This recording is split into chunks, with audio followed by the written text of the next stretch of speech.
back, everyone. Quiet down the Instagram in the back. It is Wednesday. It is Riser and Mai's turn to talk about shooting for a while.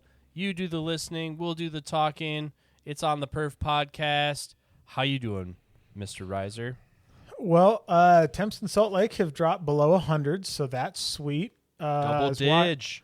I was walking out of the climbing gym today, and I was like, I think I could go to the range and not immediately burst into flames or not be able to touch any of my guns because they touched the sun. So we're on the downward slope, and we're feeling good about it because, damn, that was a little bit rough.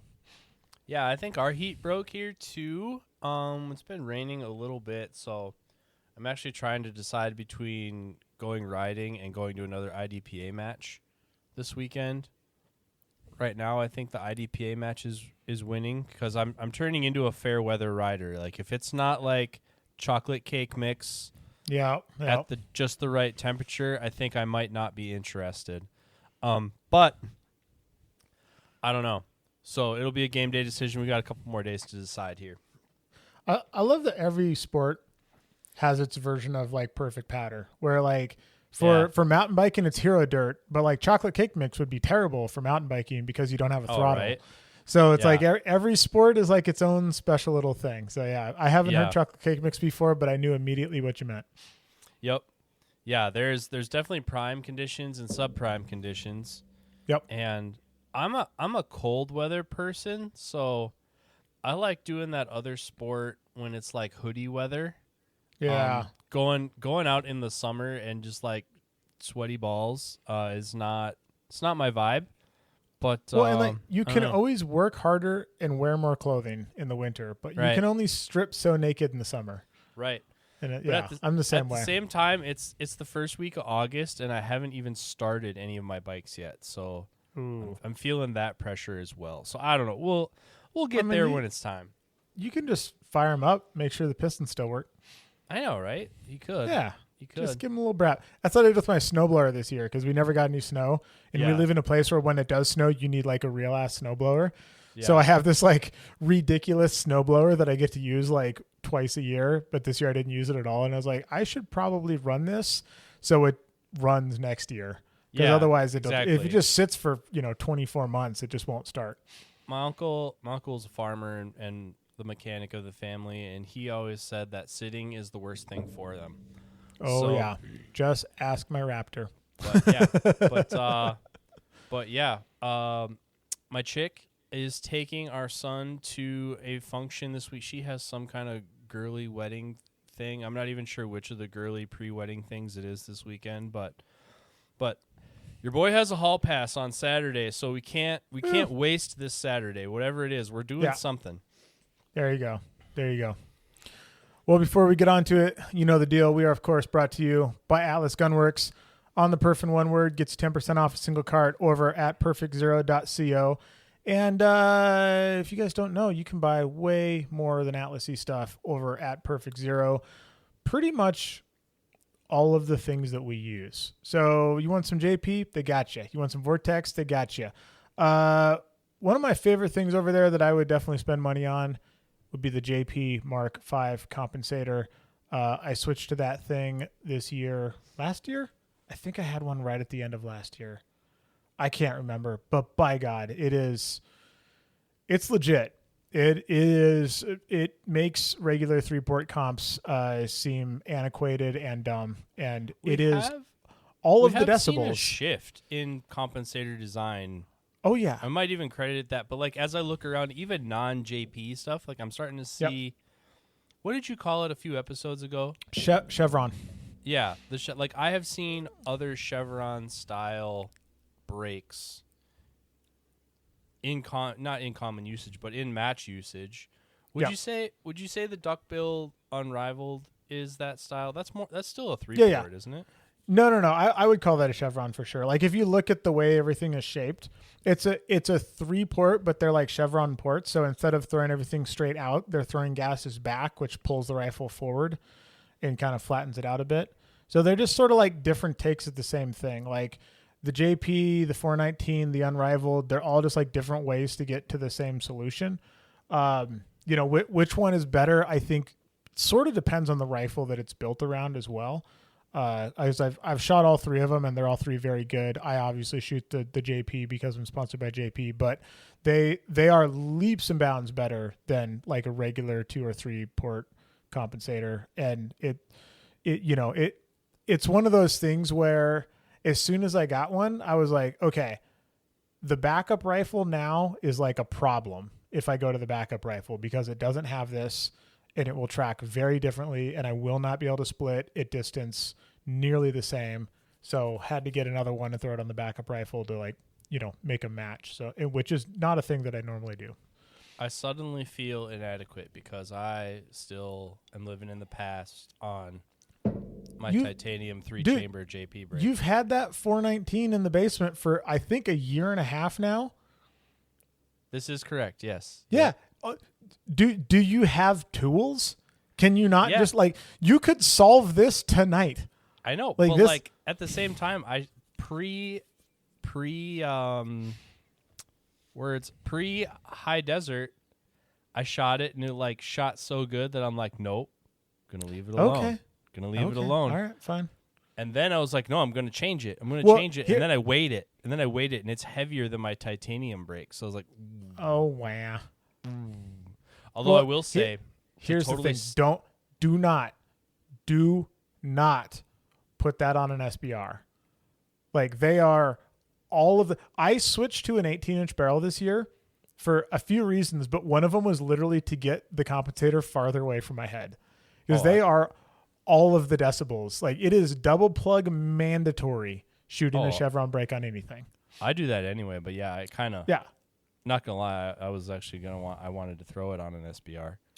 I don't know that you're gonna want to. Although to totally steal your read, also I had Kyle hook me up with one of the Unrivaled. LSD, the low signature device. Oh, okay. And I just put it on the PCSL rifle, and I had a batch of guns to sight in today, so I did that real quick after work, and I gotta say I was skeptical about that thing. Wow, dude! Wow, Kyle and Zach know what they're doing. Wow, those guys they're strong with the TISM, and have a machine shop to support it. So if they launch something, it's probably pretty good. I respect the TISM. That if you're on the fence about that thing, you gotta head. We don't even have a code. Just hook Kyle up so that he has to come shoot with us in Parma. That thing for Practical Division PCSL, that thing is just legit, cheat code. Legit. Yep. I wonder at what point Max just gives up and is like, screw it. It's all open. It's just open. I give it about 4 months, maybe. Nice. Screw you guys. Yeah. Yep. Awesome. All right. And as always, we are also brought to you by Briley Manufacturing. OTP10 is the code to save over at Briley.com. And I was actually hitting the ball back and forth with them this week, and they actually made a point to say that they see a lot of traffic from you all. So you guys are using that code, and good job, guys. It is noticed, which is really good. Really good. It really helps us out a lot to do more things for you guys in the future. So big thanks to everybody who has used OTP10 over at Briley Manufacturing. It's just... I have no words. It's huge. It's huge, and exciting things to come. Yep. Which means, here we go. Well, now what is the score? What's the score? So It's right now. I am up 1. Okay, Riser's up 1 for fantasy. Here we go. We got a Heartland Rifle Qualifier, which we seeded and scored last week. Scores are in. Down the line. Here it is. First on the row, Andrew Tarver. Mr. Maxwell seeded him in 8th. I took the under, and stoked that I did because Tarver looks like he had himself a hell of a match, and he finished 35th. So Sorry, Chris, buddy. The match director. Holy shit, man. Yeah. Holy shit, indeed. Yeah. My, how the mighty have fallen. I wonder when the last time Andrew saw double digits and a 3 next to his name. I bet it's been a minute. So, yeah. Boats and logs, buddy. Boats and logs. All right. Indeed. Get back to work. Indeed. Who's going to carry the boats? Oh my God. We were at we're going to sidetrack here a minute, but we were at Nationals. Yeah. And so stage 4. Well, I wasn't. You were. I was at Nationals. Stage 4, the one that's in the sand. And it was like extra sandy. Like the last year we shot it kind of on the edge. So you were by the sand, but you weren't. This time you were like in the sand. Oh, yeah. Like to the point donut. to the point where it was like a thing. Yeah. They hauled in some more. Yeah, and there was a section where you had to run like, I don't know, like 15-ish yards, something like that in the sand. And so I turned to Varick and I was like, dude, when you're running, I want you to yell out, "Who's going to carry the boats?" It's like, because I think you're the only one who can get away with it. And Varick just went, "I don't get the reference." And I was embarrassed for it. That's such a Varick thing. I love you, you buddy. Poor guy. Man. You poor guy. Ugh. All right. Okay. The second pick was Joe. Did you see the 1R1 reload he did today with a shotgun? Bro. Holy God, shit. dude, I can. Damn, like I couldn't do that with a pistol. It was a .8, I think. It was. It just sounded like pop pop, but there was a shotgun reload in the middle of it. It was. I don't think I could beat him with a pistol. It was insane. It was insane savage. In the membrane. Yeah. Yeah. It was a savage reload. Speaking of strong with autism, okay, we're actually going to get to the episode at some point. I'm hanging out with Varick and his parents, and he was telling me this story about his mom. They're driving somewhere, and I don't remember like the context of what was going on, but you know, somebody had a gun question and like she answered it, but like she's not a shooter. She just hangs out with Varick all the time, and she just like turns to Varick and she's like, I can't believe that I know this much about guns. And Varick just goes, "You could know this much about trains." I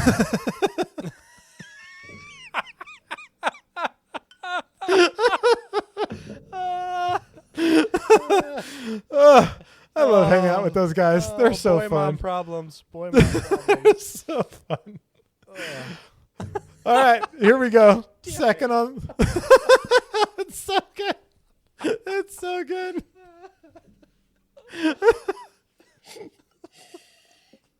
Oh God, I love how the shooting community just like embraces autism. It's like, yeah, come on over, you're one of us. Yeah, you belong here.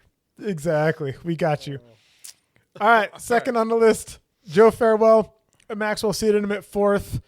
I took the over, giving Joe all of my stoke. He finished 5th, barely missed the cut. Point Maxwell. Next on the list was Lee Poley. Maxwell seated him at 6th. I took the over. Finished at 3rd. Point Riser. Oh wow. Ooh, Okay, so where are we at? Where are we at? So we're what, we are two at Riser, 2-1. 2-1. 2-1 Riser. Right. Justine Williams next on the list. Maxwell seated her 18th. I took the over. And she over-delivered, finishing 8th. Another Point Riser. What was her percentage, though? Oh, man, you can make me pull up practice score? All right. Yeah, right. dude. All right. Hang on. I pull ups. What was it called? Heartland? Yes. Oh, Heartland Rifle World. Look at that. I got HEA, and Google was like, dude, I know where you're going with this. Hell yeah, brother. Let's see. Justine, 8th, 85%. Damn. Putting down a heater. Yeah. Hell yeah. Disrespected Justine and Green. Yeah, you shouldn't have done that. All right. I don't think she likes me anyway. Last on the list, Keith Garcia. Maxwell put him in 10th. I took the under like a freaking idiot because Keith finished 7th. Point Maxwell, but not Keith. enough. But not enough because 3-2, I took home the dub. So I am now up by 2. He's up by 2. You need to go on a run here, sir. You need to go on a run. Well, and it's going to be a fall. listener request for the next match to seed. And by God, if you ask, we're going to do it. So we're going to seed Rocky Mountain because one of our listeners went there and he's like, hey, throw it down. So we're going to. Here we go. We're going to seed open and modified at Rocky Mountain. Well, can I, before we move off of Heartland, Yep. so we're watching these points come down a little bit. And so I reached out to a contact because I'm not involved. I'm not affiliated. Don't have anything to do with this. I sent a message. It said, I am media seeking comment. And he replied, what the hell are you talking about? And so like, hey, I'm seeing this and that and the other thing. I want to know like the official thing. He's like, okay, well, off the record, proceeded to say a bunch of stuff. And then like an hour later, I'm like, so on the record, questions. How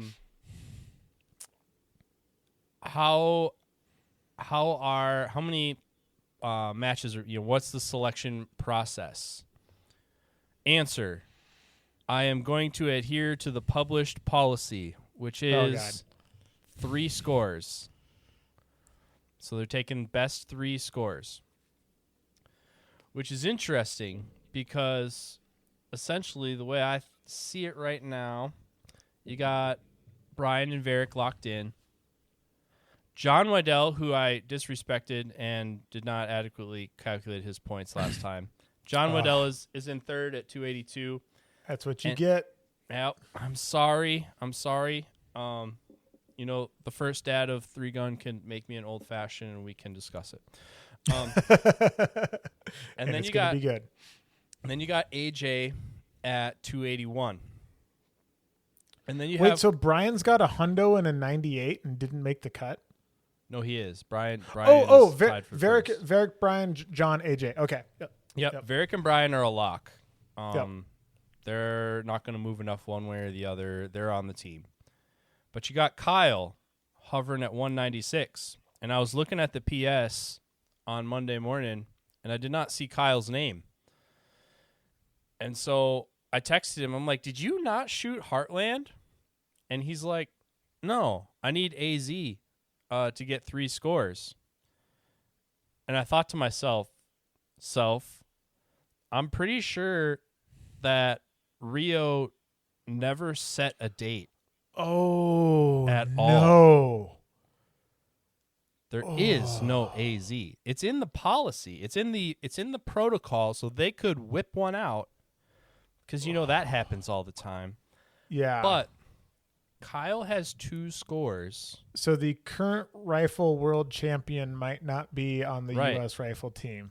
Right. So for official Wow. comment, does former rifle world champion get to use that score to seed on the team? Answer: no, that's not in the protocol.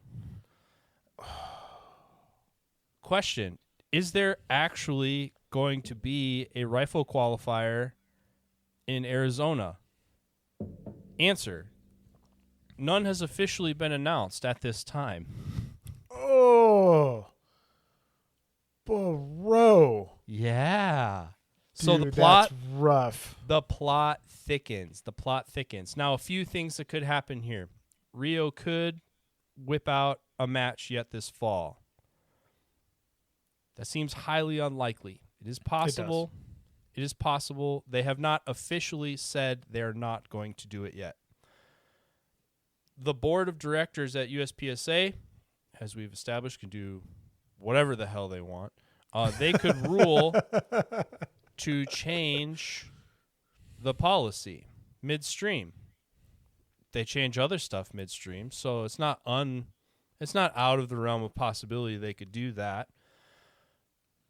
But we've also established that they don't give a kite about this, so unlikely that they will take action unless pressed to. So we have this question of, is there going to be this match where Kyle could get a 3rd score? If we were to assume that he would win it, he could get 296 points, and he could displace everybody, be the top seed on the team, bump everybody down, and AJ would be off the team. So the team would be Kyle, Brian, Varick, John. Or he basically just has to do better than 84% at said match, and he could bump off AJ. Of course, living in a vacuum, and none of these other guys get better scores to better their advantage either. Yep. But that is a huge wild card right now in the team selection process as to where the champ fits into this. Wow. I almost made it a Gary of the Day, kind of banking your World Shoot team off of a match that doesn't have a date announced or a practice score link, but that's pretty close. it's kind of too sad, too sad to be true. But that's the drama right now. Those are the only official comments I could get from someone in a place where they could make official comments about such things. He told me a bunch of other stuff off the record, and we will have to respect that was said off the record. But on the edge of your seats, ladies and gents, as to the final chapter of Rifle World Shoot Mongolia team selection. The wild thing was, I kind of had this moment where I was like, is Kyle just planning on not going? Because he's kind of shooting some that are convenient. He's shooting the Bay Area one because he's there. I was like, is he just not planning on going to Mongolia? I had no idea that he was planning on going and just banking on that last match in Arizona. Well, there's some of that that's too. Wild. And Justine was guilty of that one as well. Kind of like, I don't want to fly to Minnesota for 5 stages. Like, yeah. In my head, it's like, well, then I guess you don't want to go to Mongolia. Because it's very interesting because there were some people who were really probably counting on that match. Really, at this point, it really only affects Kyle. Yeah. It really only affects Kyle, and I don't know that anybody else could get enough points to really shake this thing up. I think the other date that they were looking at, because this was discussed very early on, the date that Rio wants to use is the second weekend in October. Riser, do you know of anything going on the second weekend in October? Well, let's see. I'm going to be in Minnesota for the second weekend. I mean, dude, October is freaking stacked. Let's take a It's quick Memorial. Yeah. So Memorial. That's what's Memorial is the second weekend. Hard as Hell is the fourth weekend, and then Two Gun Nats is the 2 weekends after that. So this match that all these guys are going to be at Memorial for, that would decide this team selection, would be potting down directly. Well, and here's the deal. So Kyle's that's not the going other. to be Kyle will definitely not be at Memorial. Yeah. So if this match happens, then you have AJ deciding, does he go to Arizona to try to hold off Kyle, or does he just go to Memorial, assuming Kyle is going to absolutely curb stomp everybody who goes to Arizona because all the hitters are going to be in North Carolina, and then just give up his spot? Like, that's pretty wild. Yeah. So the likely course of action here is probably easy to infer, but there are some definite plot twists that are certainly possible in the mix. So stay tuned. Wait, hang on. One follow-up question here. Let's say Kyle wins the match and AJ goes to the match. How many points does AJ have to lay down to keep his spot? Like, what percentage does he have to finish? Or if Kyle wins, does he just automatically unseat AJ if AJ shoots 99%?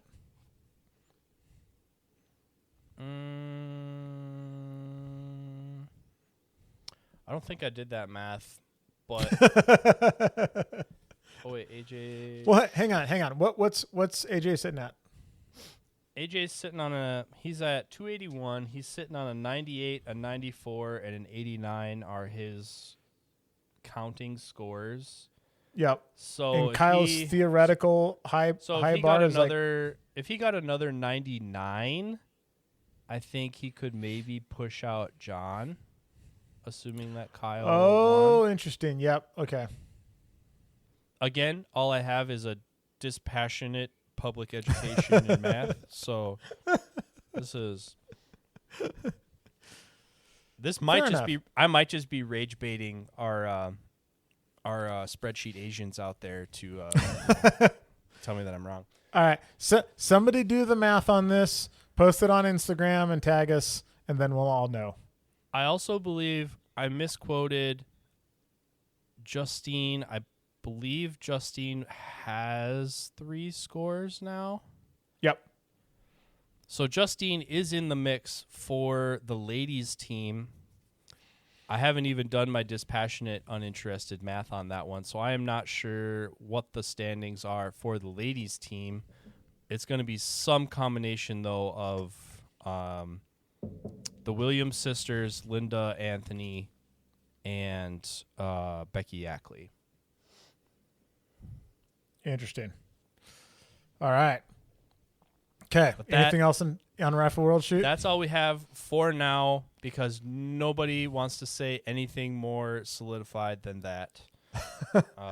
I somehow feel like stay former world tuned. champion should just count as 100 points towards your score. Right? But that wasn't in the protocol. And like last year when Brian went and shot those European matches instead of going to a qualifier and he wanted those counted, Yeah. he was told that, no, this is the protocol. The protocol is the protocol. This is the process for qualifying. So the criticisms before was that it was political and blah, blah, blah, and they wanted a rigid, defined process. And then we made a rigid, defined process, and the people it most directly affected complain about it. This is just the order of things. This is just the order of things. We're now downstream of everything, pretty much everything that I facilitated. So you're welcome, and someone else can take it from here. I'm just media now. I'm pretty sure you guys can't see Maxwell, but I'm pretty sure I just saw Mr. Maxwell give his last fuck right there. that was it. Maybe. As he sips his drink. I was yeah. He was already trying to recruit me back after my suspensions. He's like, I got to get you back after your suspension's done. And I'm like, man, I don't know. I got a lot of PCSL stuff to do, man. He's like, yeah, they noticed that too. Yeah. And I was like, Sorry. what did they think I was just gonna sit at home and cry all year? Like, what did they think I was gonna do? All right. All right, now Rocky Mountain. Okay, Rocky Mountain. Are you Here we still go. alive? they're still alive. I thought you were dead. Yeah, they no longer run on spreadsheets, but we do have some other complaints. Let's just say, So I'm hoping I got a lot of good friends going to this match. I'm hoping this is the straw that they're like, yep, they fixed it. I had a laundry list of things that I was like, I need these things fixed before I'll go back, because it's a 14-hour drive for me. And that's not a big deal for Mr. Maxwell here, who lives in a car just getting windshield time. But there's no convenient way to like fly there because the closest airports are 5 hours away. So no matter what you do, you have a ridiculous travel day. Like, what's the closest airport? Well, let's see. Let me find Raton, New Mexico. I'm just fact checking this 5 hours here.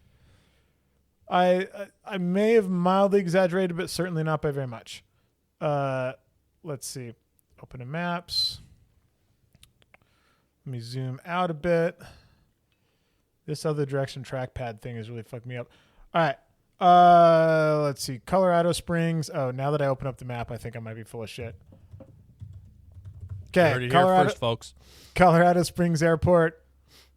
It's only 2 hours to Colorado Springs. Okay, now I feel like a fucking asshole. All right. What a dick. So you can find a Colorado Springs, which is not exactly like, maybe I was looking at Denver before, which is like another hour and a half north or something. So let's, so if you're flying into Denver, yeah, so you're like 4 hours from Denver. So maybe that's what I was looking at before, is flying into Denver, because Colorado Springs is a pretty small airport and it's expensive to fly into. But the match is in Raton, New Mexico, which is in the middle of nowhere. Also, not that I would do this, Yeah. but Utah and New Mexico do not have concealed carry reciprocity. However, I would not suggest hanging out in Raton, New Mexico without something tucked down your pants. Just saying. Really? Yes, it is one of the seedier towns I've ever driven through. Really?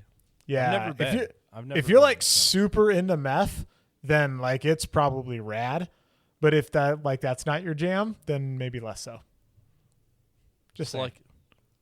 So it's rougher than North Carolina? I would say certainly on par with hanging out outside the range there. But so last time I went through town there, Eric and I were driving through town, and we were driving through a place, and there was like a block of houses that were like clearly condemned.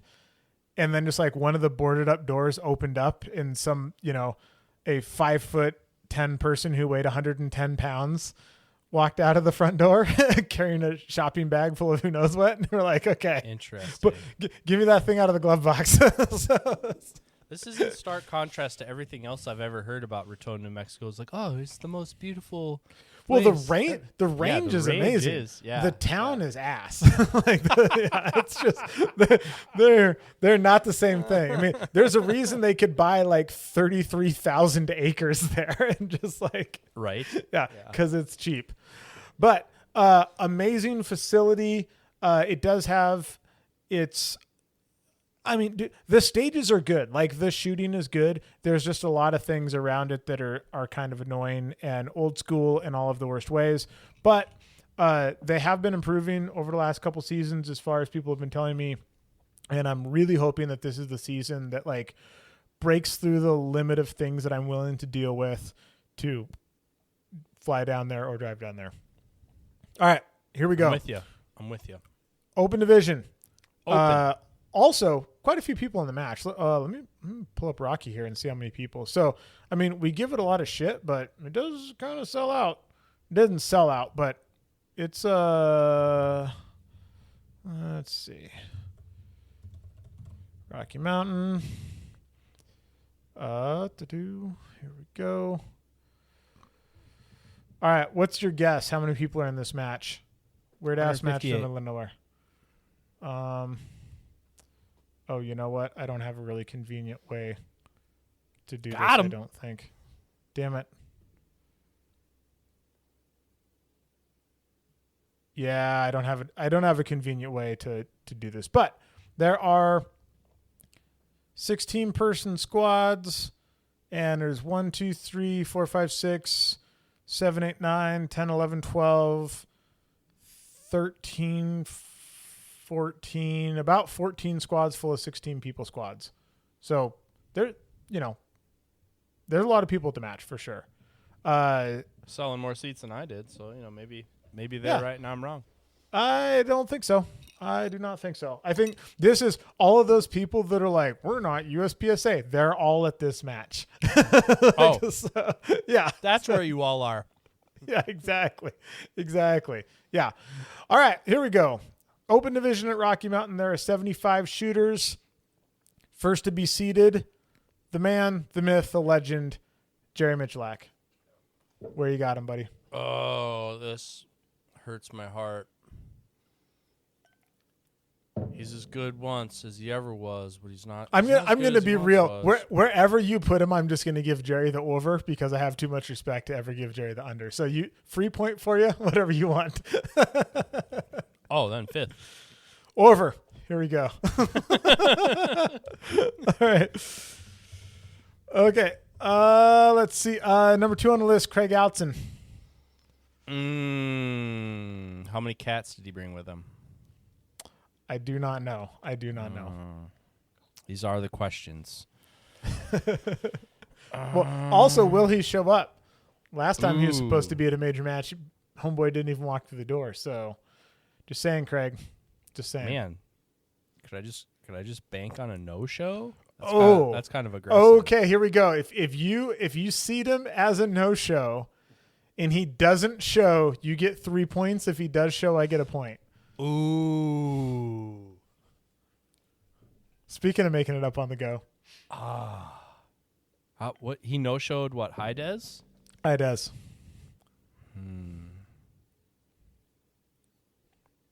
Hey, we got to make hay when the sun's shining. So yeah, yep.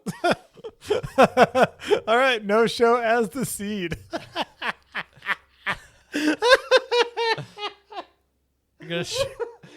I'm gonna text Craig. Hey, how much do I have to pay you not to show up for this match? All right. And then third on the list, Sutton Cavalier.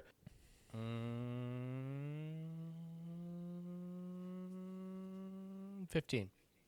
15. All right. I'm going to give Sutton. That's a really good guess. I'm going to give Sutton the under. There's a lot of people here. All right. In the modified division, there are 46 people in modified. First on the list, Robert. I do not know how to say Robert's last name. I think it's Vlastelsia. Romero. No, it's not Romero. No. Oh. I think it's Vlastelsia or something pretty close to that. That's my best guess. Yeah, Robert's good people. I'm sorry, I don't know how to say a last name, dude. You need a pronunciation thing next to your name. But where's he out of? I would call. I honestly don't know where Robert's out of. I have probably shot like a dozen matches with Robert, and I have no idea where he's from. I want to say Cali, but maybe not. Mm-hmm. I would say he is a solid upper mid-pack guy, somewhere in that neighborhood. What pistol does he shoot?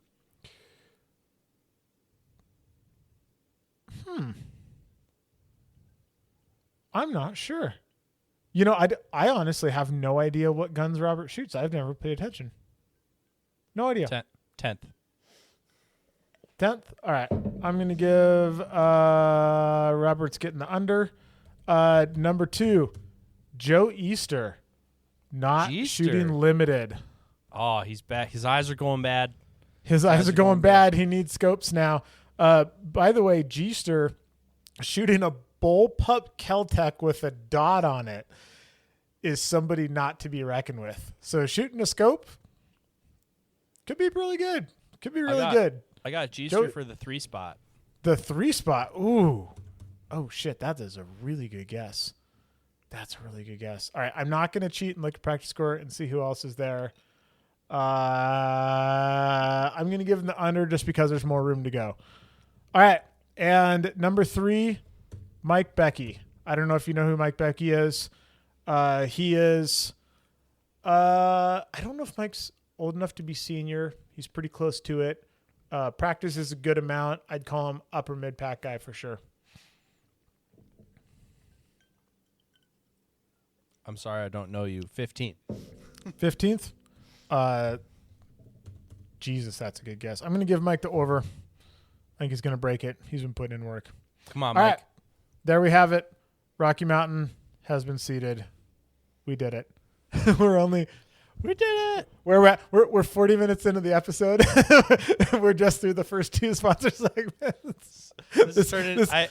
I sent the message. The last week's episode just dropped today in Riser and I's time, so I sent it to the match director for the I-Core match.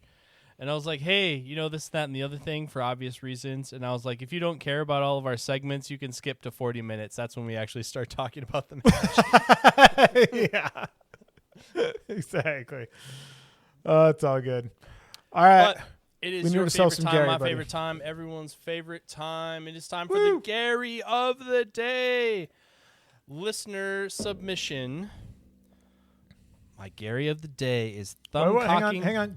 Get on that code, son. Get on that code. Got to get on that code. Speaking of codes. I closed the book already. You got to leave the book open. Leave the book open. American Defense Manufacturing, our neighbors to the east.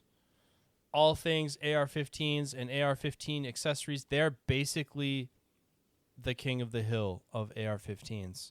Propane and propane accessories. So, if you needed any of those, American Defense Manufacturing OTP 15 is the code to save. who knows? Maybe Riser and I will have a signature edition rifle that you could buy there someday. Wouldn't that be neat? What would it even be? I don't know. But OTP 15 is the code to save today if you're into that. So, my Gary of the day is thumb cocking the hammer before racking around and during the make ready to save wear and tear on the gun.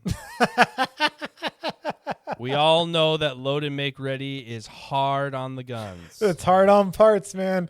I've worn out so many pistols loading and making ready. Can't even tell you. Can't even tell you.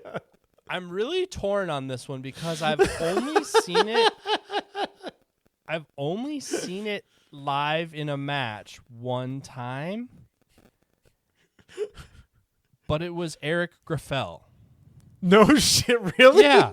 Yeah. And so like Jerry, I mean, Jerry does some Gary shit, but Jerry ain't no Gary. Like, it's Eric Indeed. Graffel. And someone's like, oh yeah, you dumb cock the hammer because he shoots so much he'll just wear it out. And I'm like, I just don't understand how the human-powered articulation of the hammer and sear could possibly be different than shooting the gun live. Like, Wait, I think hang on. Did Eric say that it's so he doesn't wear the gun out? Or did somebody say that that's why Eric does it? Ooh. Because those are not the same thing. Not even close. It was a few years ago now. I think because I did see some of it in the wild, but I think I saw it like online, like on Instagram or YouTube or something like that. Mm-hmm. I feel like I heard it from a credible source, but I was still kind of like, really? Like, even the inverse on 1911 style pistols, they talk about like slamming the slide home without a cartridge in there. Even that, like, I'm kind of like, I don't know about that wrecking your trigger job unless you kind of have a janky trigger job. But like, this would be the inverse of that. But it just seems on its face, it just seems weird to me to thumb cock your hammer before racking the round in. So we're just gonna go ahead and say that's some Gary shit. I would say that's definitely some Gary shit. That's definitely some Gary shit. And, I mean, like, yeah, Jerry does some Gary shit, but he ain't no Gary. I'm going to say neither is Eric. Eric also shoots with the finger up on the front of the trigger guard, which I would also say is some Gary shit. But if you're the best who's ever lived, then you can do what you want. Yeah, did you see that comment he dropped the other day? Someone was like, "Oh yeah, you should never put your finger up there," and he like drops it and he's like, "Hey, just anecdotally, I have done both techniques to some success, and I really think it's whichever you prefer." And like, and then the guy like started chirping back to him, not knowing who he was. Jesus Christ, dude! I love it when people look at somebody like that, and it's like Farewell puts up some great like Instagram shorts and stuff with people getting all up in his comments about how it's going to get him killed in the streets and all this other stuff. And man, it is hilarious when somebody starts chirping at somebody who's not only better than them, but better than all of us. Be like, You're doing it wrong. It's like, well, this room full of trophies says I'm good at this. So I don't know, maybe shut up. Yeah. Right. I would just, if I was Eric Graffel, I would just have like a photo of my trophy room, and whenever anybody said some shit like that, I would just respond with that photo. Just be like, what? Come at me, bro. Like, what do you got? All right, folks. All right. Well, as is tradition, we're 45 minutes in and we're getting to our topic. So all right. And it's LQ time, boys. Yeah, we have drugged you out this far. There's two episodes that do really well, and this is one of them.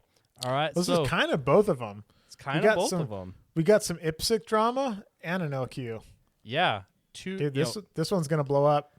We're giving them both barrels. I'm just gonna title it "Drama and Listener Questions," and everyone's gonna be like, "Oh!" All right, lay it on me. What do you got for your first one? That may be the most clickbaity thing we've ever done. It might be. Did you see the title for the episode that dropped today? Yeah.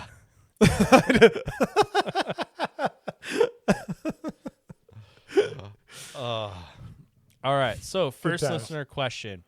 First of all, if you want to get your question answered on here, you can send it in to ontheperfpodcast@gmail.com That is or correct. hit either one of us up on the Instagrams and we will bank your questions. But the email is probably the best place to go because Instagram sucks for long form stuff.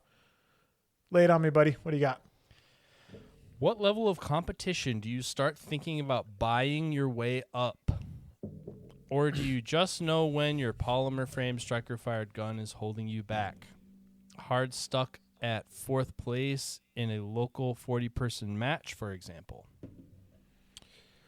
Oh. So I made the change from a Glock to an STI in I think it was like 18 or 19. I had already won a couple major matches. I was already teaching classes at TPC. I was honestly probably as good then as I am now. And I did notice a little bit of a bump, but I think you need to be in the top 10 at majors before it like matters. I think there is, you will notice. I think it also really depends on the type of match you're shooting. If you're if you're in Parma and you're shooting C zones at 50 yards, that matters. If you're shooting your local match and it's hosey close stuff, totally relevant. I think it really matters what kind of matches you're shooting. I think there is a competitive advantage to going from a striker fired pistol to a 1911 platform pistol. And I think it's a couple of percent. Well, I guess on face value, I don't accept your question, or like the way that you asked, the question tells me a lot about where you're at. I reject your premise and substitute my own. Yeah, right. So just like asking it in that way, when do you think you could start buying your way up? You can't buy your way up. You can't. I didn't really notice that phrasing. That is a really good point. Yeah. Yeah, It is not buying your way up. It is your skill gets to a point where equipment holds you back, which is not the same thing. Right, which is what we're inferring when we're answering your question. But so like when you look at it that way, that fundamentally tells us where you're at, which is you got a ways to go yet. But like at the essence of your question, I wouldn't say it's necessarily a skill threshold. I would say it's when this becomes your thing. When you cross over from I'm trying this or I think I like this and you're like, this is my thing. I want the good stuff. What I went back to, like, as an example in my head, like when I was first getting a real job, I worked in agriculture for a long time. Doing working man stuff, and started out when I needed work boots. I bought the cheap ones, because that's what farmers do. They're like, yeah, cheap is better. Or why would I spend more money than I have to? I did that for a little while, and then I realized that I spend all day on my feet. And so, like, maybe investing in some good boots would be a good investment in me, and I would have a better work experience if I had better footwear. And when I invested in better footwear, when I bought my first pair of Red Wing boots, not only were they a more enjoyable boot experience for me, they lasted longer. I got 3 years is about the longest I got out of a pair of boots, but I got 2 or 3 years out of a pair of boots instead of one summer. And so when we cross over into the shooting stuff, when do you start buying serious tools? I think Adam Nielsen used that the other day in one of his shorts that he's been posting recently on Atlas Gunworks. He's like, we're a serious tool gun. When you're ready for a serious tool gun, that's what we are. So when this is going to be your thing and you want the good stuff and you spend a lot of time doing this, and doing this with nice stuff would be more enjoyable for you, that's when it's time. If you're not sure if this is your thing and you want to do it a bunch, then yeah, stick in the entry to intermediate level stuff and you'll have a good time. But like when it's your thing and you want the nice stuff, I would say that's the trigger point of its time. Like it always hurts a little bit to buy the good stuff, but like when you're comfortable with that decision, that's when it's time. And you won't have to ask anybody when you're there. You'll know. I actually like your answer way better than my answer. I think that's way better. There's but, like you can't it's very noobish. We're like, "Oh yeah, well, when I'm going to shoot my Glock until the Glock's holding me back, and then when I buy a 2011, I'll jump like 20%." No, that's not a thing. No. That's not a thing.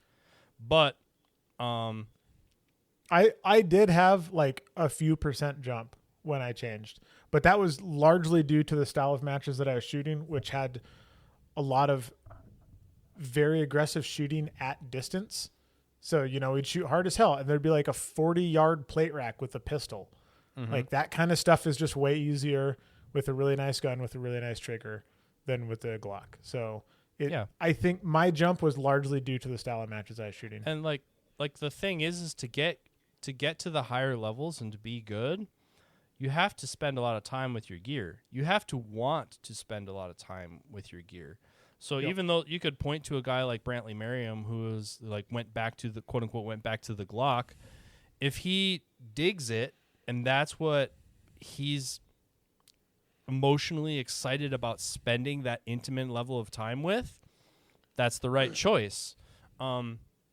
I have no intimate connection with Glocks. I'm not interested really in spending a lot of time with any polymer pistol, so that's not the choice for me. I don't get excited about them. So you kind of have to be excited about the tools to spend the time with them, because that's kind of that's what makes it work. Like laborious work, that's what makes it function. Same thing, like I like driving my personal truck. Like I have the one I like. It's not a burden to me to go for a drive in it. If I don't like my vehicle, I'm not going to want to drive it. So that's kind of the thing. Like this is to get good at this game, you got to spend time with the tools. So you got to have tools that you want to spend time with. Yep. Very good point. All right. Next question here. I love when people start questions like this. Just the guy with a possible dumb question. Awesome start. You're my boy, Blue. Can you draw a line with your foot in the shooting area's dirt for a reference point?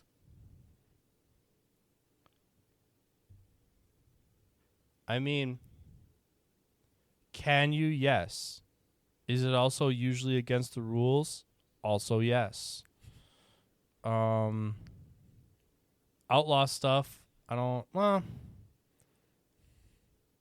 really depends what rulebook you're in USPSA and PCSL. That's probably against the rules.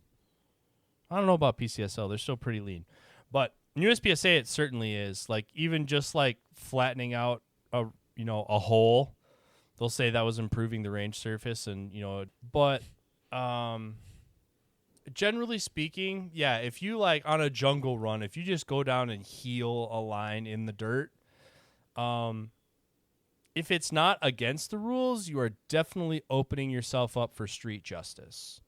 Yeah. Cuz a much younger me probably like covered those up behind you when I was ROing. So one of my favorite things, I do not remember the people. I don't remember who this was, but I know that I knew both of the people. So younger up and coming shooter comes out in the middle of this bay, and I don't even remember where we were at. I just remember this happening, but I don't remember anything about it, like from a reference point. Anyways, comes out in the middle of this bay, and he's like, "Oh, sweet! If I can see everything, if I come to right here, I can see everything." And he was just going to run to this one point where he kind of like, duck and dive a little bit, but like see everything and not have to like move around. And he like, draws an X in the dirt or something like that. Walks off, goes and gets his gear. Another guy, older shooter, been around for a while, walking out to tape targets, and he just kind of like takes a hard right, walks over there, rubs his foot over it, and rubs that X out. Dude then steps up to the line to shoot the stage. I mean, this happened like a minute ago. So this X was there a minute ago. Steps up to the line to shoot the stage, runs out to the middle of the stage looking for this X that's not there anymore, and then spends like 5 seconds looking for this X that's not there anymore. That's what I'm saying. I'm street justice going to get you. Yeah. So don't do this. Look for either reference cues in fault lines, walls, things like that, or if it's just I need to run to this area, find a target where if I can see this target clearly, I'm good to go on everything else and index on that target. Yeah, find something else. There's a lot of other ways to do this. There are index points everywhere, from fault lines on the ground, stakes or nails. There's naturally rocks and landmark things that aren't going to move. There's trees, bushes, barricades. There's all the kinds of things you can use for a reference point. And even if it was legal, it's a lot smarter to pick ones that won't move and can't be altered by other people. Yeah. And good news is it's a lot less effort, So like a lot of times I'm looking for like a nail or a joint in the fault lines on the ground, or a specific, rock, or, I just kind of, even just a place where like the ground changes colors, or a divot or something like that. It's just kind of like, okay, here's where I need to throw the brakes on, start looking to the left for the first target. Those index places are everywhere. You don't have to make them. And in many, many instances, making them is illegal. Yep. And also you want something that's going to stand the test of time, because you might figure this stage out on Thursday and then shoot it on Sunday. So you want something that's not like, oh, that's where that leaf is at. Like, no. You want something that's like durable. And it doesn't have to be that you reference directly on the thing. It might be like, oh, I'm going to be a couple feet left of that stump, whatever it is. But when all else fails and I don't have any reference points in the ground, I use a reference point as a target where it's like, I'm going to run looking where that target's going to be. And when it presents itself, I'm there. Yep. All right. What you got, dude? As someone who is heavily invested in pistol shooting and wants to look into 2-gun or maybe even 3-gun, you want to look into 3-gun. All right. Yes, the only thing better than 1 gun is 2, and the thing better than 2 is 3. All right. 3 guns is it's math. 3 guns is the best. What kit should I get for my belt that I already have to use it in one of these competitions? That's tricky, because pistol game belts are heavily specialized, and they're very good for pistol shooting, which is what they're for. But in optimizing the placement of the pistol stuff, you don't have room for the other stuff. So multi-gun belts are a little bit of a compromise, because we have more equipment to facilitate that has to be accessible. And we can get away with some of that in multi-gun because multi-gun stages are bigger, aka longer time, so we can smooth over and we can outrun some of the stuff that would be do or die in pistol games. Like pistol games, you're going to win and lose in draws and reloads, not so much in multi-gun. It's important to be fast at those things, but you don't live and die by them like you do in the pistol game. Yeah. I would say if you're going to 2-gun, then you could probably throw a rifle pouch on your pistol belt and get away with it. Yep. I would say if you're getting serious about 2-gun, or you're going to go into 3-gun, you want a dedicated belt. Yeah. Because things like horizontal front pouches for rifle mags, like they are faster to reload from a horizontal front pouch for sure. If, depending on the shotgun division you're shooting, you might need to put a bunch of caddies on there or have room for open division mags. I would say as soon as you're either like serious about 2-gun or going into 3-gun, you should probably just buy another belt. I'm kind of the inverse. Yeah, where I'm 3-gun, serious you need about another belt. Like I'm serious about 3-gun, and I kind of do the pistol stuff for fun.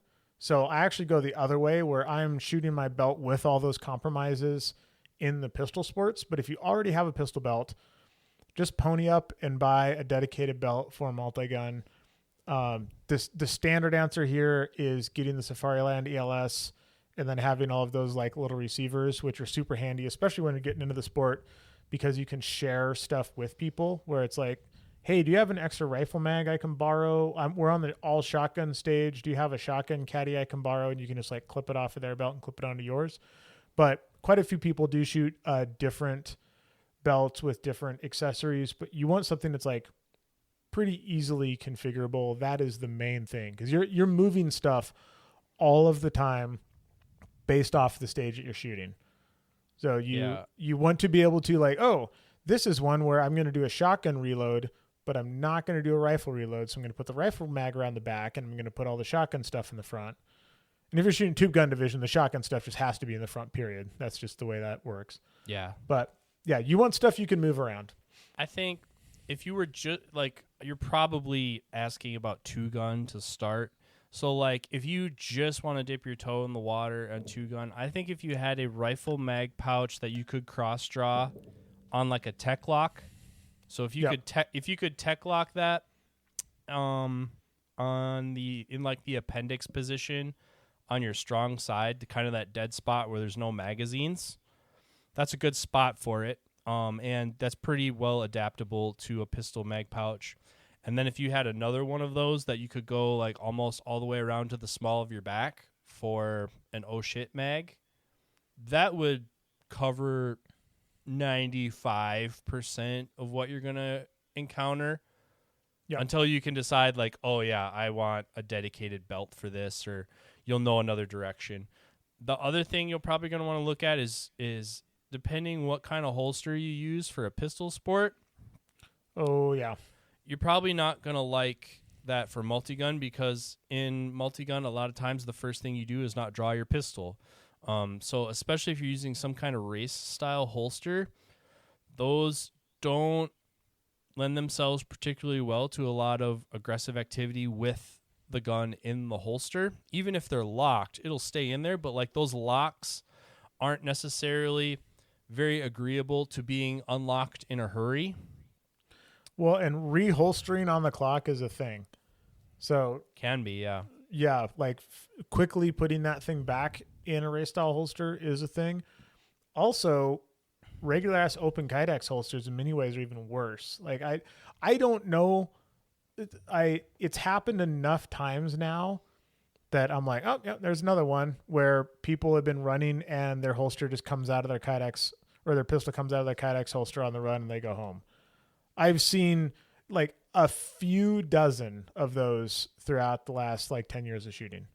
So it's like you need a retention holster, period. If you're into multi-gun sports, as soon as you're into something where you're shooting one gun that's not your pistol, you have to have a retention holster. I mean, you don't have to, but you're just rolling the dice on like our advice to you is you need one. Exactly. Yeah. If you don't want to risk your multi-$100 match fee and flight and everything else for going home when your pistol just yeets itself out of there, it is a very good idea to buy one. You don't need anything super fancy. A Safariland GLS will get the job done, and they're like $60. So yeah, but yeah. I do have firsthand experience ROing somebody where a gun went off in their holster long before the P320 was even around. But he had a 2011 style pistol go up from a very, very it was an Infinity. He had his Infinity go off in a double alpha holster because he was trying to unlock it and draw it as the second gun, and it became jammed. The mechanism was jammed. And so in an adrenalized state, he started shimmying it really hard, and he shimmied it hard enough that the gun went off. And thankfully, he's kind of has that style where it was raked forward, so the bullet hit 2 feet in front of his toes. But yeah, that's not those are really good holsters for specific pistol specific games, but they're not multi-gun holsters. Yeah, Even the indeed. good ones. I would say like way more than the belt, the holster's the thing. Yeah. Like and that's the reason to get the belt, right? Like if you have a dedicated pistol belt with all the stuff on it, as soon as you guys start pulling holsters on and off that thing, unless you're already running a Safariland, so you can just run those big old GLS clips, you pretty much should just buy another belt, put a holster on it, and just start down that road because you want a retention holster.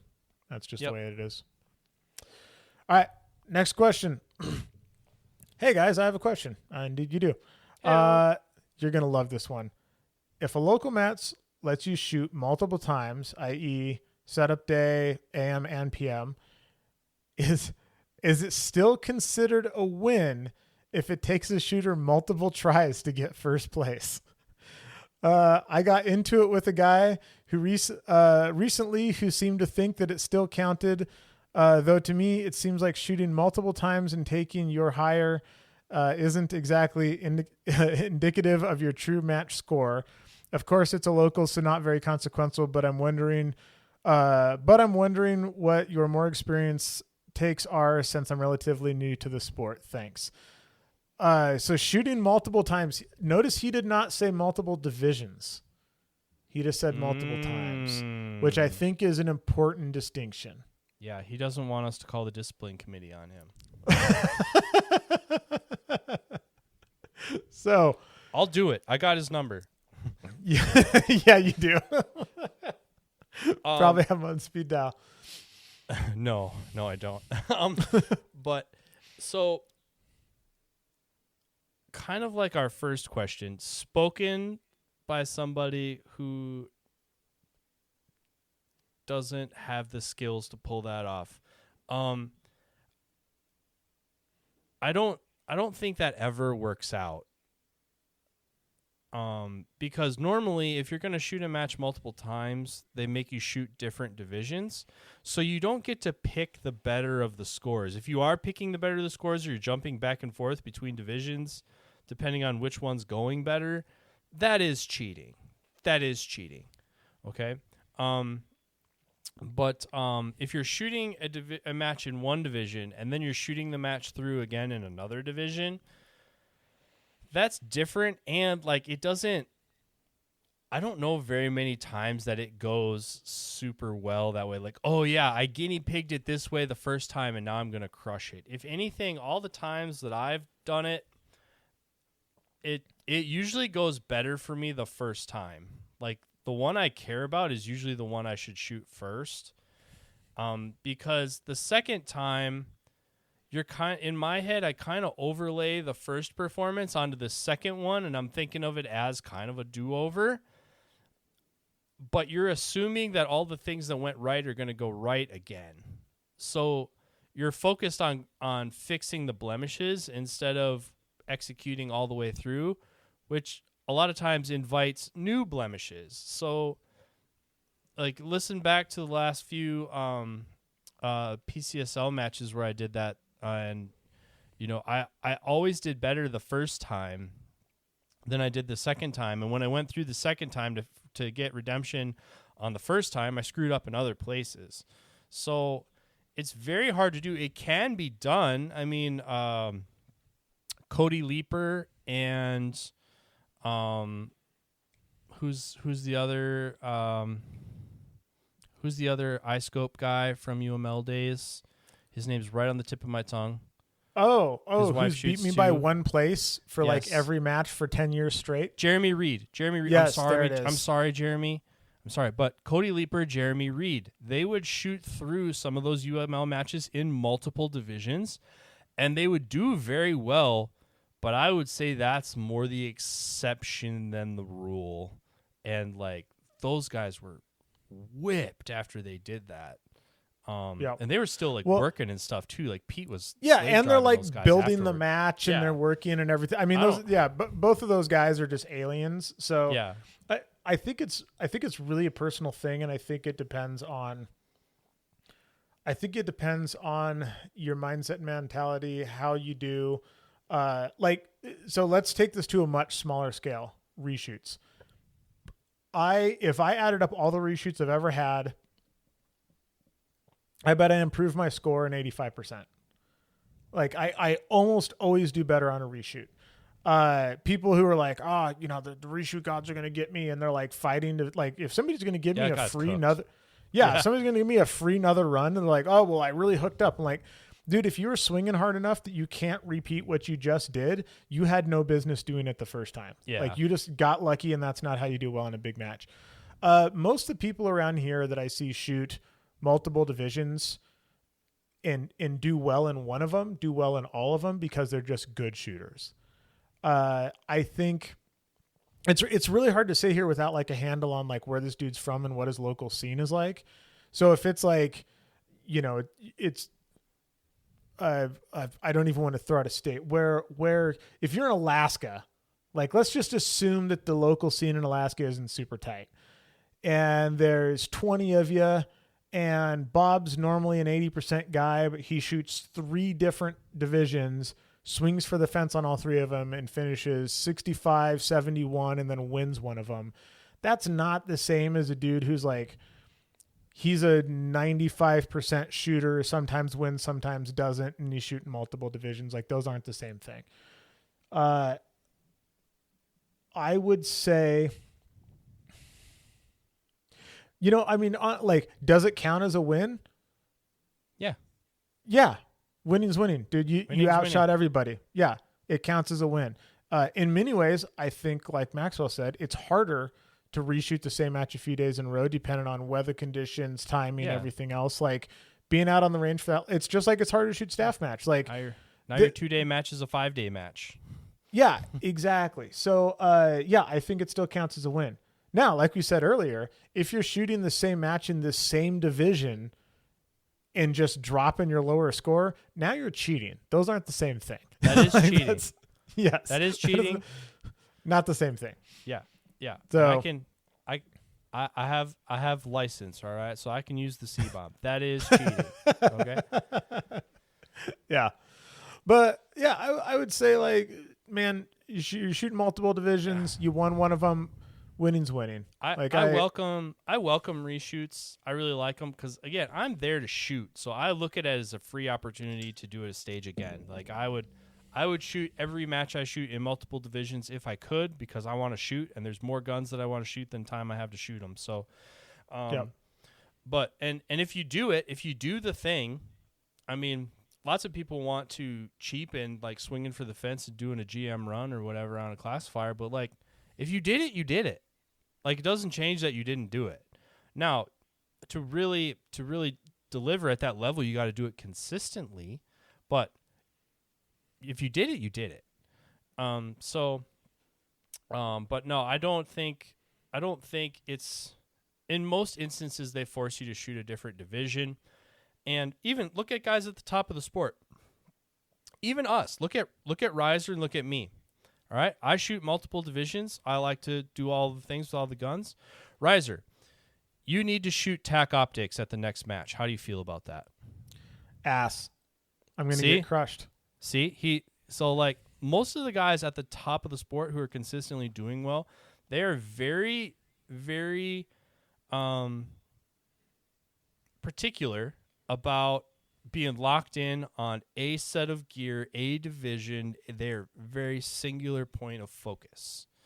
All right, and if they're gonna, even if they're gonna change guns within a division, if a Walther guy is gonna go to an M&P, like you watch them on Instagram, they make a whole thing about it. They try all the back straps and all, like, oh man, I got to spend all the time with this gun to get dialed in on this gun. Like they're very focused on the one thing. So to be essentially multidisciplinary within a match, you're somewhat taking a handicap because you're kind of dividing your focus. Yeah, I think a dub's a dub, but if you do it that way, you certainly didn't do it the easy way. Yep.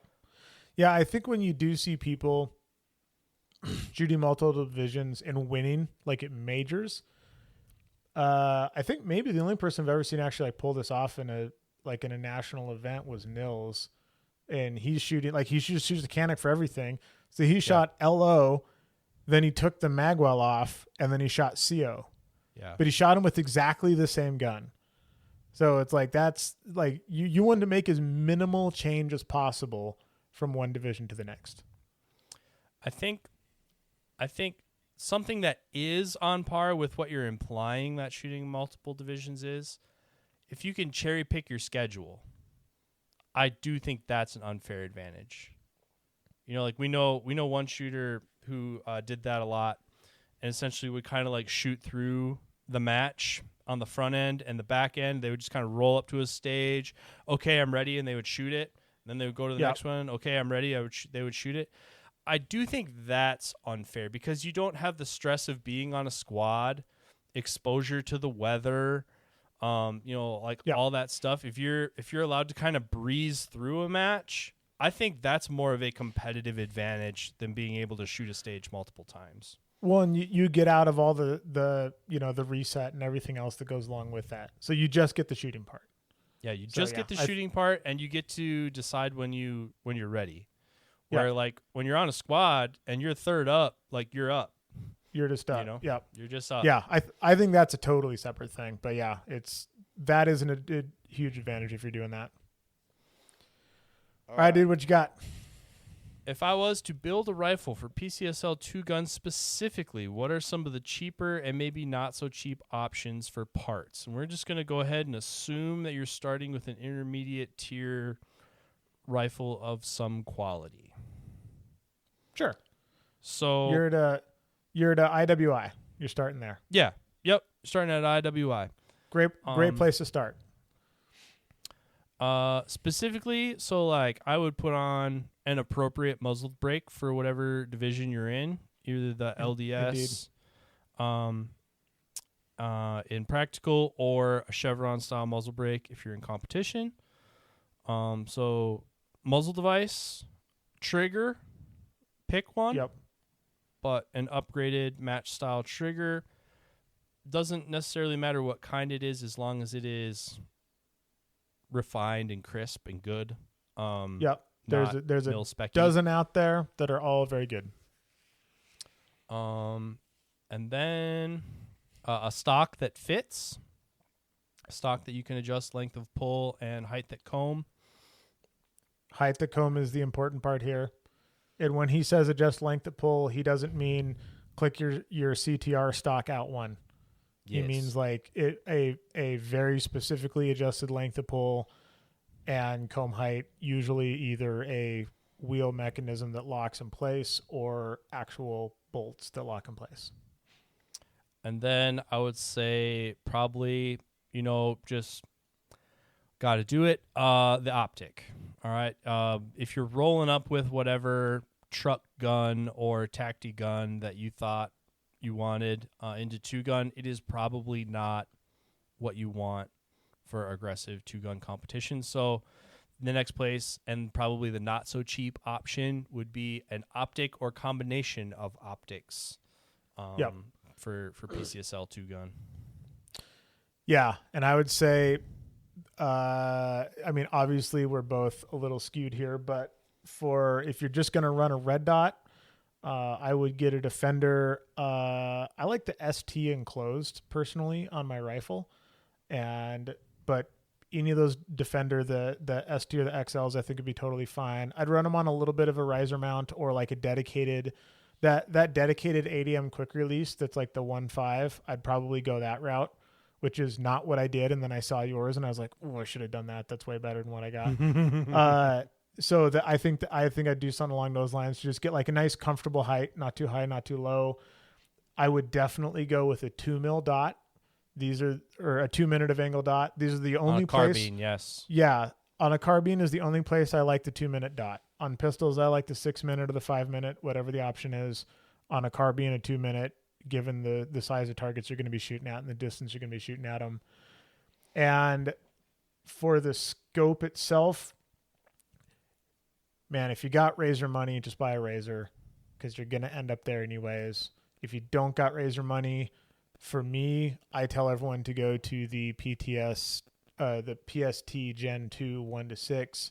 That is my favorite mid-price optic. They are 80% of razor quality for 40% of the price. I haven't played around with the new 1-10 Strike Eagle though, so I'm not sure. Oh, Strike Eagle. I was like, well, I have a bunch of the AMGs.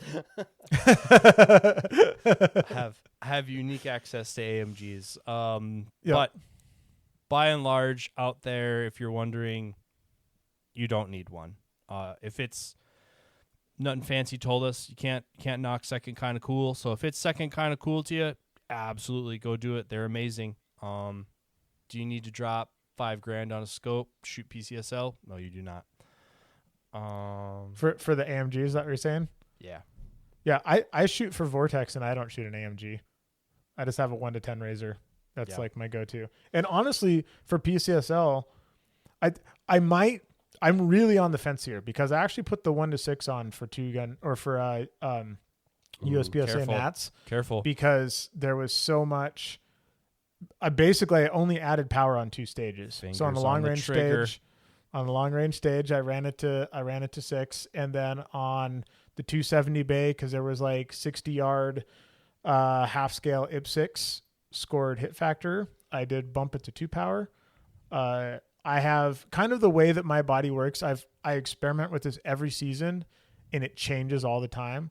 But lately, if I'm just standing there shooting a rifle, I shoot it on 1 power. I don't give it anything. And I don't think that's normal. I think most people give it a little bump, but I find that, and I've experimented with this a lot. I mean, like I will go shoot plate racks at 50 yards for 300 rounds with each different, like 1 power, 2 power, 3 power, and write down the times for everything and see where I'm the most consistent. And I am by far the most consistent if I just leave the rifle on 1 power. So do you need a 1-10 scope? Absolutely no, you do not. The thing I like about the second focal plane scopes is the reticle doesn't change and the dot size doesn't change, particularly the dot size. But here's the thing. I shot that 1-6 at Nationals, and I didn't like how prominent the reticle was while I was shooting. Because the thing with the first focal planes is your reticle basically disappears, and then you just have a nice little fiery red ball in the middle. That is pretty damn sweet. So there is a better than 0 chance that I'm going to switch back to the 1-10 permanently. I think I'm going to have to do a little bit of experimentation here. But having said that, and having not looked through an AMG, I have never shot a Razor 1-10 and been left wanting. So yeah, what triggers a way to trigger me when people talk about this is they start throwing around the focal plane terminology. What people don't understand is that focal plane doesn't really have anything to do with the characteristics that they're describing. It's just how those particular products are executed in the commercial market. So a lot of the things that people like about the Razor 1-6 don't have anything to do with it being second focal plane. It just so happens that's how we execute that scope commercially. So I prefer the 1-10, the 1-10s in every way, because I prefer a first focal plane scope like Riser described. Helps me be more target focused because when you're zoomed all the way out on the reticle, it's not as prominent. The less stuff there is in front of your face, the less draw your eye has to look at it, the easier it is to look past it or through it. So saying that, I prefer a 1-10 in every way, but also like Riser, I rarely turn it up past 4. Even at the big terrain matches, usually that's where I turn it up. And also, like he said, I'm a lot of times, if we're shooting like Jerry on our hind legs like a man, it's probably on 1. And that came a lot from my limited years where I kind of limited was an opportunity to break away from the crutch of magnification. So even when you wanted it, you couldn't use it. So I became very comfortable with what you could accomplish with 1 power. So that kind of permanently changed my mindset on using magnification. I know that I don't need it for a lot of things, and I know the cost of it.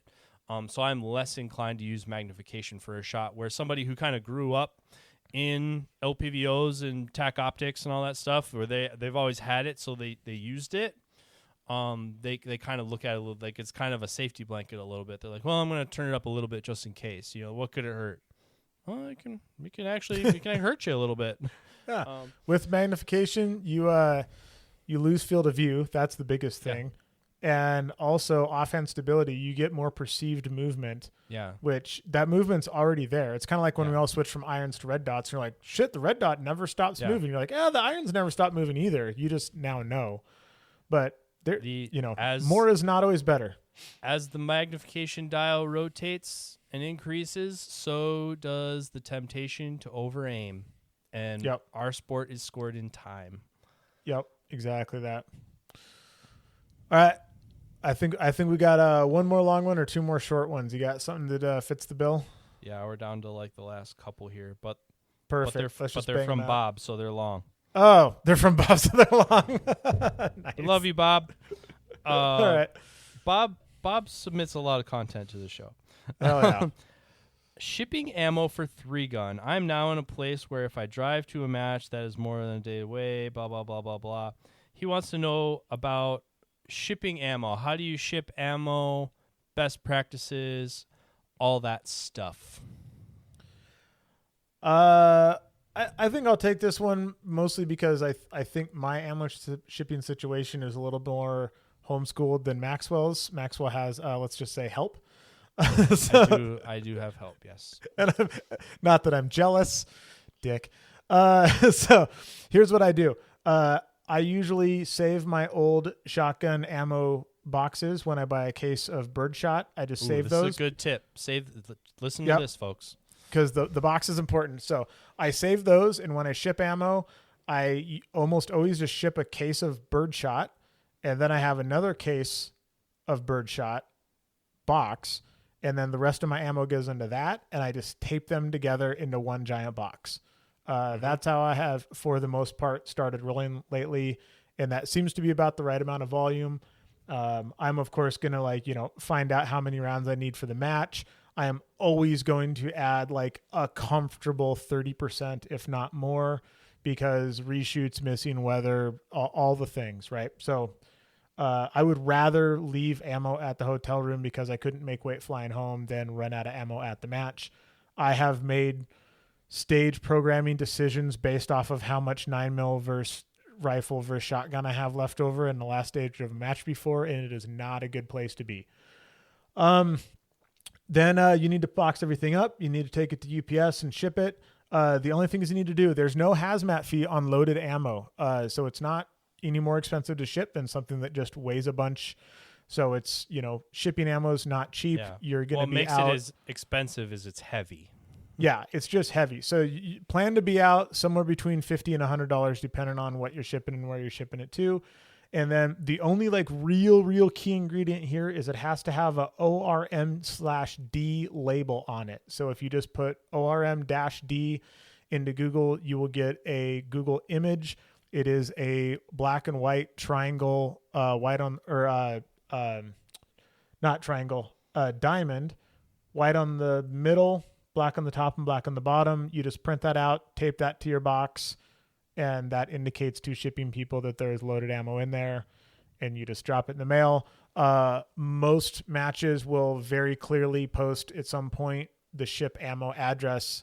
Some of those matches you need to contact them and get the address because they just forgot to post it. And then always do it at least a week out so you have time to do something else if it doesn't get there. I have hand-drawn the placard on boxes before, and I've never had a problem. Interesting. So yeah, I hand drew it on there, never had a problem yet. And then what was the other thing that you said? Shipping ammo has to go ground.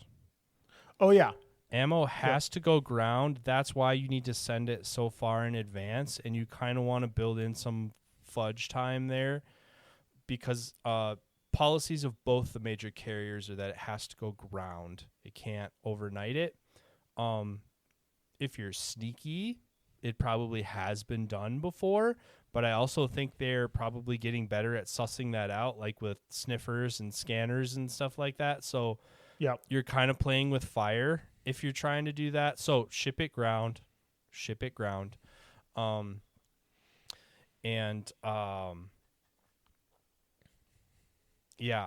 have shipped it directly to hotels before. Haven't really had a problem that way. But you kind of playing with fire there as to like who those personalities are. Like I haven't had a problem, but at the same time, like you could run into one.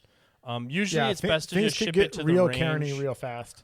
It's pretty common practice now. If you're at a flyaway match, they have an address where you could ship it to, or there's someone around that you can ship it to, and that's a pretty common practice.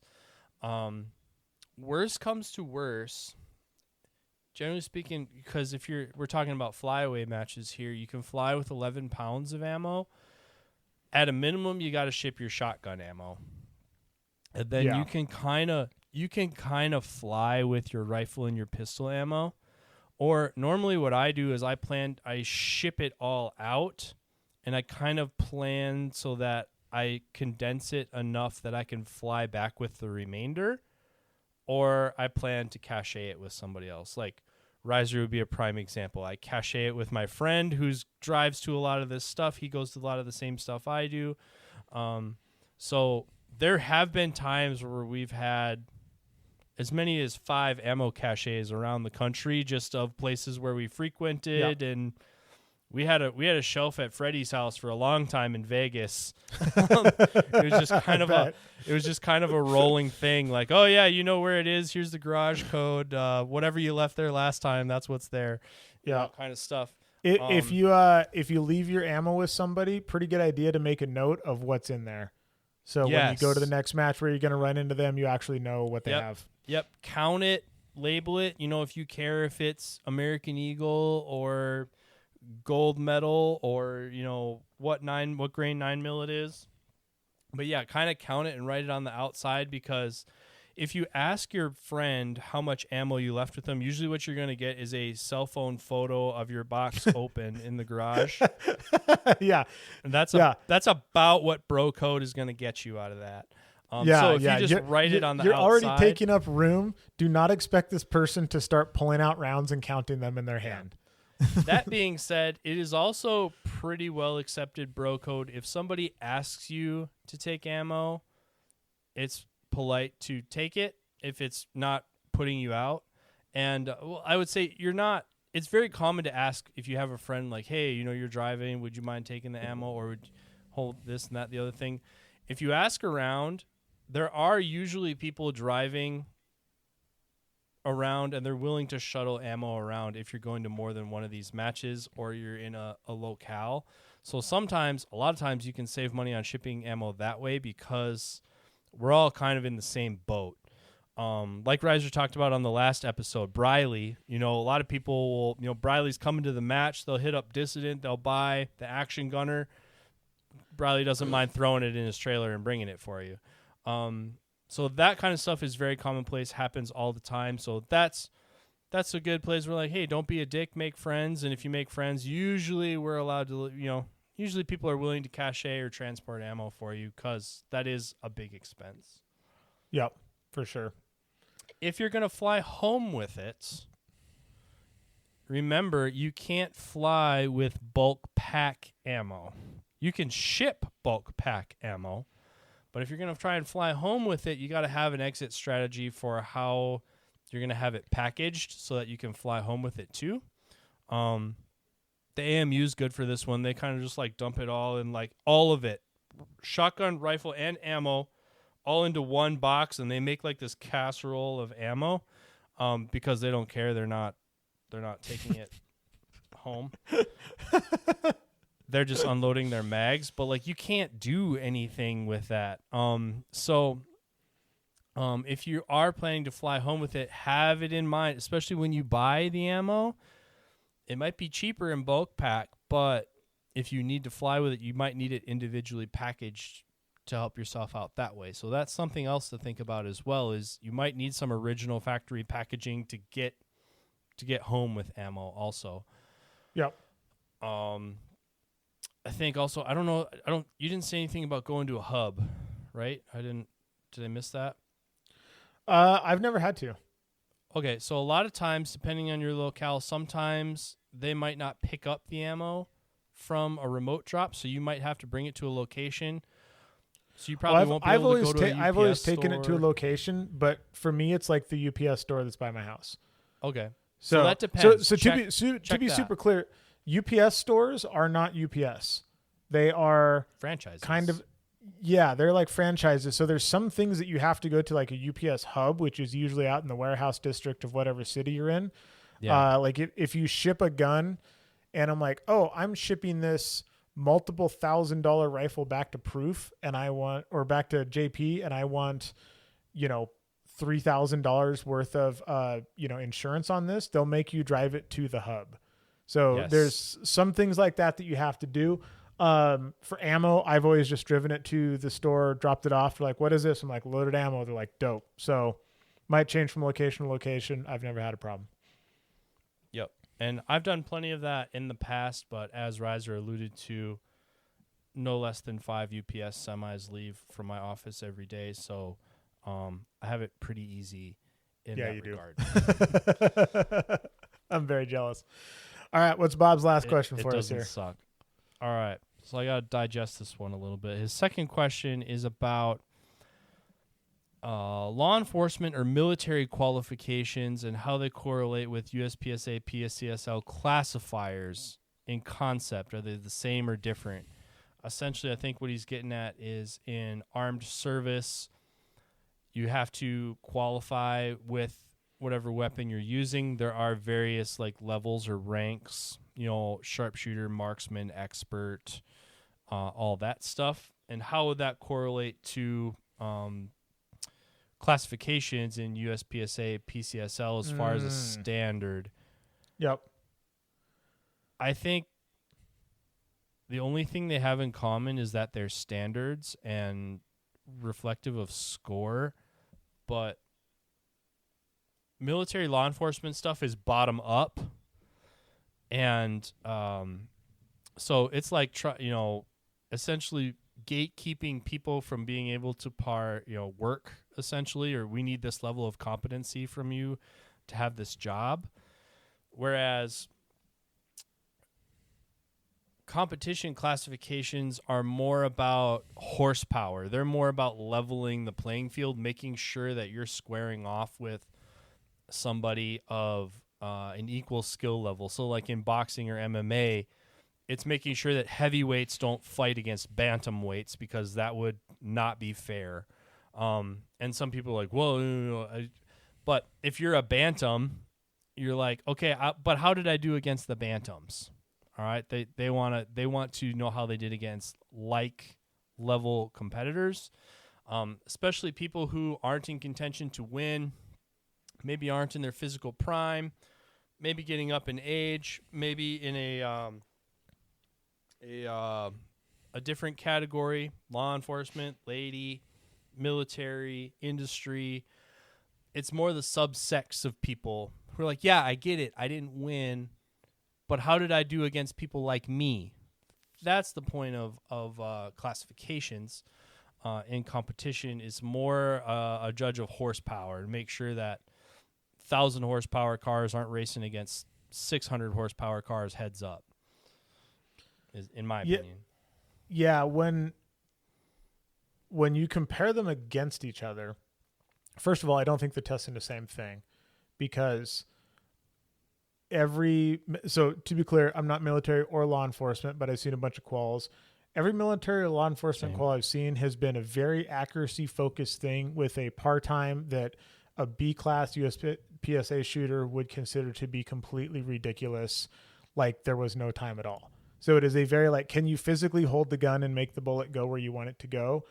That is testing an extremely different skill set than what we're testing in competition shooting. I would say I mean, I have not seen a police qual that a C-class USPSA shooter would not comfortably pass. I don't know about the scale for any military qualifications, but I would say that the bar is way, way lower for overall skill set needed to pass military and law enforcement qualifications. To like, if you're a B-class USPSA shooter, you will be able to pass any qualification out there with a pistol in any armed service. Heck yeah. And he wrote a lot of stuff in here. I think the other thing that's maybe interesting is are the classifications or the qualifications representative of combat or the sport? And neither of them really are, but is that important? I think, to me, I don't think it's necessarily important that a classification be a judge of match skill, because that's what the match is for. The classification or a qualification is a judge of raw shooting skill and fundamental component skills. So it's a standardized test of component skills. And I don't necessarily think those need to be one-for-one representative of match skills, because that's what the matches are for. In my head, once you have the hard component skills, you're dangerous. Like in martial arts, you know, once you're a black belt in a martial art, you know a certain level of stuff, you're held to a certain standard as far as what happens if you get into a fight in public. And so that's kind of the same thing to me, is like once you've kind of demonstrated that you can execute at a certain level, that means you're a certain horsepower level of shooter, and you should be penned and grouped with those shooters that are in that skill level range, so that you're not beating up on people who aren't of the same skill level, because some of those, everybody's on their own journey. They want to know how they did against people of their skill level. You know, there's always going to be subsects of people, and they kind of want to know how they did against each other. So that's the point of the whole thing. I don't think it's necessarily important that it be representative of the actual match. It's more a measure of component skills. Yep. I would say, for what I've seen on the law enforcement side, I think qualifications in law enforcement are in absolutely no way representative of the skill set that you need in a gunfight. Like, just like looking at what a law enforcement qual is, and then looking at a video of a police shooting, they are not the same thing, and they take completely different skills, to the point that I don't see the point in law enforcement qualifications that don't have any kind of real time standard, because body cam of shootings, things are happening so fast. And the amount of time that you have in a police qual is the time of the whole gunfight, like on the streets. You know what I mean? So it's like, this isn't my world at all, but like looking at it from the outside, I'm like, how is that? It's like if my ability to ride a horse determined whether or not I could get a driver's license. That's how different they look to me from the outside. Oh yeah, and like just contemporarily, I mean, that guy in Twin Falls, you know, like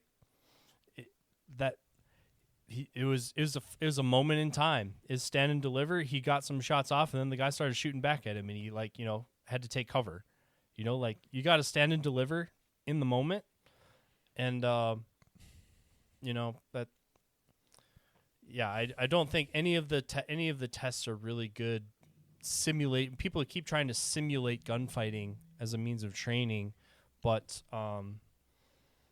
that's not a way to learn component skills. Like, I mean, the best way to learn how to swim is not to just throw the children in the pool. Like, some learn to swim that way, but some also drowned. Yeah, indeed. But all right, buddy. I think that's what we got for LQs for you guys so far. Bob, we're sorry if we missed a nuance of your question, and if we did, just go ahead and ask that part again. If you have questions that you would like us to answer in a future LQ episode, like Riser said, we bank them, and when we have a compelling number of them, we just run down the list. But if you have one, don't let it get away from you. Send it to us quick at ontheperfpodcast@gmail.com. I think we don't have anything big coming up right away, right? Like we're kind of still, we're in prep mode for fall. Yeah, we're pretty much like prep mode for fall here. Let's see, pulling up the calendar. I have nothing for 1, 2, 3, 4 weeks. I have a whole month off, and then it's like pretty full send after that.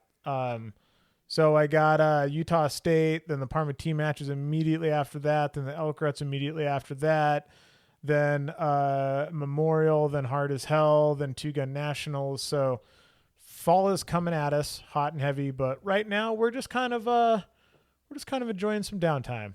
We're just keeping it easy. Yep.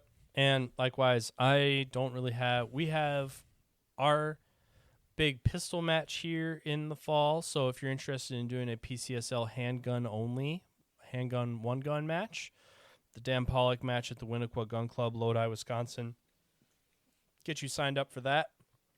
10 stages one day should be a good time. That's the next thing on my radar, and the logistics of that and the club politics of that are already heating up. Once you know it, there's a black powder match scheduled on the same day as that match, and somebody didn't put it on the calendar correctly.